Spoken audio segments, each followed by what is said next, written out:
আসসালামু আলাইকুম রহমতুল্লাহ। বাংলা পলিটিক্স 52 চ্যানেলে আমার যারা দর্শকবৃন্দ আছেন, যারা সাবস্ক্রাইবার আছেন, সবাইকে স্বাগতম জানাচ্ছি। আজকে আমরা বাংলাদেশের চলমান একটি রাজনৈতিক বিষয় নিয়ে আলোচনা করব। প্রিয় ভাই বোনেরা, আপনারা জানেন গতকালকে বাংলাদেশের একটি ইসলামী মোর্চা, 11 দলীয় যে মোর্চা যার নেতৃত্ব দিয়েছিলেন বাংলাদেশ জামাত ইসলামী, সেখান থেকে ইসলামী আন্দোলন বাংলাদেশ বেরিয়ে গিয়েছে।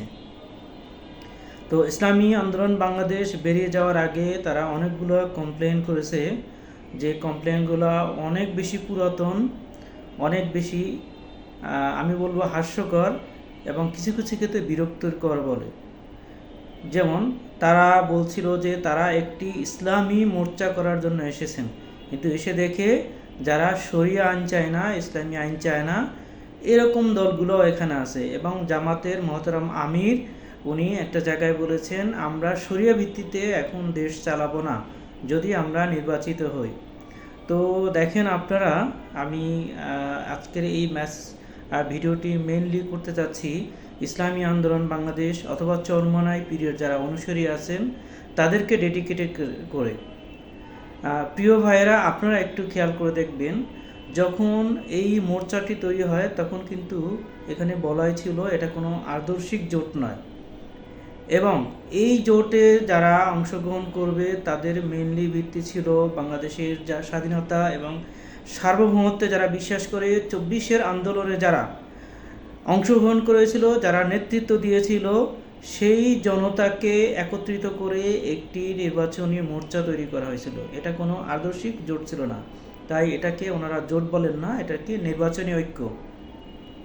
তো বর্তমানে বাংলাদেশের যে বাস্তবতা এবং সময়ের যে বাস্তবতা, সেই বাস্তবতার কারণে এখনই কিন্তু শরিয়া আইন করা পসিবল না, ইসলামী আশাসন কায়েম করা পসিবল না।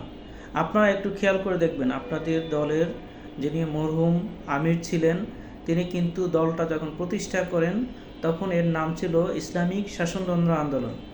সেখান থেকে কিন্তু আপনারা শাসনতন্ত্র কথাটা কিন্তু উঠিয়ে দিয়ে ইসলামী আন্দোলন করেছেন। আপনারা যে ইসলামী শাসন চান না, এই ব্যাপারটা নিয়ে কিন্তু কেউ কথা বলেনি। শাসনতন্ত্র আপনারা তুলেছেন আপনাদের নির্বাচনী সুবিধার কারণে, কাজ করার সুবিধার কারণে। ঠিক একইভাবে আপনি যদি চান আজকেই বাংলাদেশে ইসলাম কায়েম করবেন, তাহলে সেটা তো গণতান্ত্রিক উপায়ে সম্ভব না। আপনি আজকে যদি শরিয়া বাস্তবায়ন করতে চান, সেটা কোনোভাবেই বা এখনকার বাস্তবতা এটা সম্ভব না। শরিয়া বাস্তবায়নের জন্য বা ইসলামী আইন বাস্তবায়নের জন্য, ইসলামী শাসন ব্যবস্থা কায়েমের জন্য যে দুইটা পদ্ধতি রয়েছে, একটা হলো কিতাল আর একটা হলো ইখতিলাফ, ঐক্যমত্য। আপনি চাইলেই তো কিতাল করতে পারবেন না। আপনারা যদি সেটা মনে করেন তাহলে আপনারা কিতাল শুরু করে দিতে পারেন, দেখেন বাংলাদেশে আপনি কোনোভাবে কিছু করতে পারবেন কিনা। এবং আমার বিশ্বাস আপনাদের সংগঠনের শীর্ষদের আমির থেকে শুরু করে একেবারে কর্মী পর্যন্ত প্রত্যেকেই বিশ্বাস করে কিতাল করে বাংলাদেশে এই মুহূর্তে এখনকার যে পরিস্থিতি, সেখানে ইসলাম কায়েম করা পসিবল না। আর একটা হলো ঐক্যমত্য। তো ঐক্যমত্যের যে ব্যাপারটা আছে, সেটা কিন্তু প্রচারণার মাধ্যমে, মানুষের মন মানসিকতা চেঞ্জের মাধ্যমে এটা অনেকটাই হলো এগিয়ে গেছে। এখন এই ঐক্যমত্য প্রকাশ করার একটা মাধ্যমটা কি? বাংলাদেশে এখন যে পরিস্থিতি, বেসিক্যালি ঐক্যমত্য গণতান্ত্রিকভাবে নির্বাচন ছাড়া কিন্তু ঐক্যমত্য প্রকাশ বোঝা যায় না। তো আপনি বলছেন যে জামাত ইসলামী যে জোটের নেতৃত্ব দিচ্ছিল বা যে জোটে ছিলেন বড় দল হিসাবে, তারা সরাসরি শরিয়া চান না, তারা শরিয়ার কথা এখন সরাসরি বলেন না। আরে ভাই, শরিয়ার কথা যদি বলেন, আপনি শরিয়া ভিত্তিক পদ্ধতি বলেন, গণতান্ত্রিক যে নির্বাচন হচ্ছে এটা তো শরিয়া ভিত্তিক না। আপনি নন শরিয়া ভিত্তিক পশ্চিমাদের দেখানো একটা মডেল অনুসরণ করে যখন আপনি রাষ্ট্রের দায়িত্ব পালন করবেন, আপনি সরাসরি গিয়ে এই মডেল থেকে ওই মডেল, আপনি হলো এই আলু সিদ্ধ দিতে গিয়ে আপনি যখন সিদ্ধ হয়ে যাবে আপনি ডিম পাবেন, এটা তো হাস্যকর। আপনি সিদ্ধ চাল বসায়ে পানিতে আপনি শেষে হলো পোলাও বের করবেন, এটা তো হাস্যকর, এটা তো হয় না। আপনার শরিয়া বাস্তবায়ন হবে যখন দলগুলো এদেশের জনগণের ম্যান্ডেট নিয়ে ক্ষমতা যাবে, জনগণ প্রয়োজন মনে করবে, জনগণের সমর্থন নিয়ে আস্তে আস্তে বাংলাদেশে ইসলামী আইন, ইসলাম বিরোধী আইনগুলো সরানো হবে। তার সে জায়গায় ইসলামী আইনগুলো তো বলবৎ করা হবে এবং পর্যায়ক্রমে জনগণের সমর্থন নিয়েই আসলে শরিয়া বাস্তবায়ন করতে হবে। তাহলে ওনারা যে এইখানে যুক্তি দিয়েছেন, আমাদেরকে বুঝিয়েছেন, এটা পুরো একটা ভুয়া যুক্তি। আর ভুয়া যদি না হতো তাহলে ওনারা এই মোর্চা আসতেন না।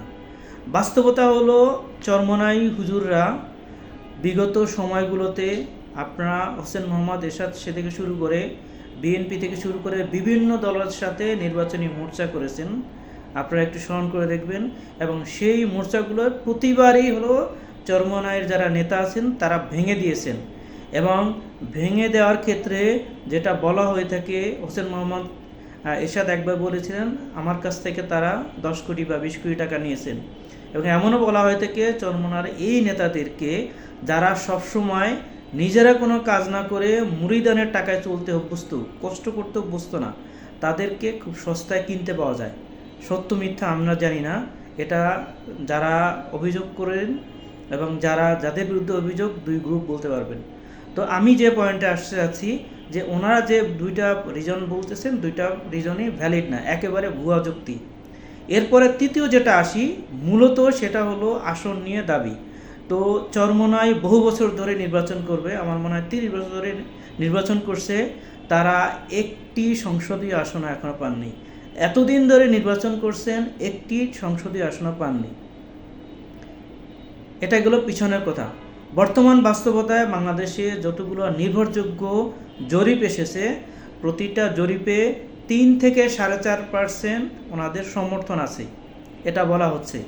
এবং ম্যাক্সিমাম জরিপ এটাই বলছে, যেখানে নতুন প্রতিষ্ঠিত এনসিপি জাতীয় নাগরিক পার্টির জনপ্রিয়তা প্রকাশ পেয়েছে 6 থেকে 7.5% পর্যন্ত। তো আপনাদের থেকে ডাবল হলো এনসিপির গ্রহণযোগ্যতা, এনসিপির সমর্থন।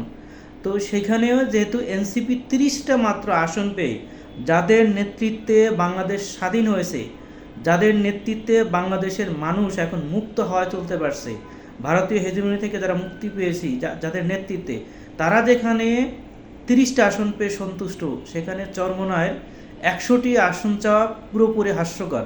যেই দলের একটি নির্বাচনী আসন পাওয়ার ইতিহাস নাই, যেই দলের জনপ্রিয়তা 5%-এরও কম, তারা যখন 61টি আসন পায়, এটা হাস্যকর।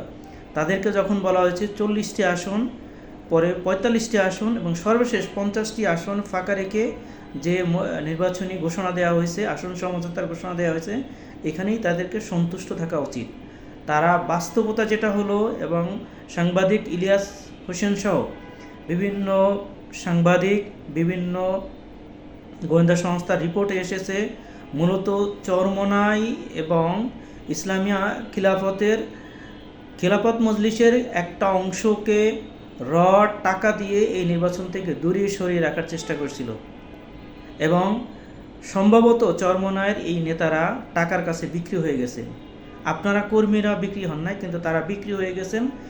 এটাই হলো সবচেয়ে বড় অভিযোগ। যদি এই অভিযোগটি সত্যি হয় এবং আগামী 12ই ফেব্রুয়ারি 2026 যে নির্বাচন হবে, সেই নির্বাচনে যদি চরমনাই একটিও আসন না পায়, এবং এই সম্ভাবনাই বেশি যে চরমনাই একটিও আসন পাবে না, আর যদি সরকারি কোনো মেকানিজমের মাধ্যমে তাদেরকে দেওয়া হয় 1-2টি আসন, তাহলে আলটিমেটলি নির্বাচনী ব্যবস্থা থেকে, বাংলাদেশের গণতান্ত্রিক ব্যবস্থা থেকে চরমনাই একেবারে অপ্রাসঙ্গিক হয়ে যাবে। তাই আপনাদের প্রতি বিনয়ত অনুরোধ, আপনারা আপনাদের নেতাদেরকে বোঝান, এখনও সময় আছে, তারা যেন এই মোর্চায় ফিরে আসে। তারা 300টি আসনে চাইলে নির্বাচন করতে পারবে, যদিও 268টি আসনের কথা বলা হয়েছে। খুব সম্ভাবত আছে তারা কোনো আসন পাবে না, এবং এটার যদি ঘটে তাহলে বাংলাদেশের রাজনীতি থেকে চরমনাই চিরতরে হারিয়ে যাবে। আর তারা যদি গোয়ার্তুমি করে এবং রয়ের পাতা ফাঁদ থেকে বের না হতে পারে, আমরা বিশেষভাবে অনুরোধ করব, আপনারা সবাই ইসলামী ভাবাপন্ন স্বাধীন চেতা যে এখন যে জোটটা আছে, বাংলাদেশ জামাত ইসলামীর নেতৃত্বাধীন, এই জোটে আপনারা কাজ করেন, এই জোটে আপনারা অংশগ্রহণ করেন। আপনারা দেশের জন্য কাজ করার আরও সুযোগ পাবেন। আগামীতে আপনারা দেশের জন্য কাজ করার সুযোগ পাবেন। রাজনীতিতে আপনি প্রাসঙ্গিক থাকবেন।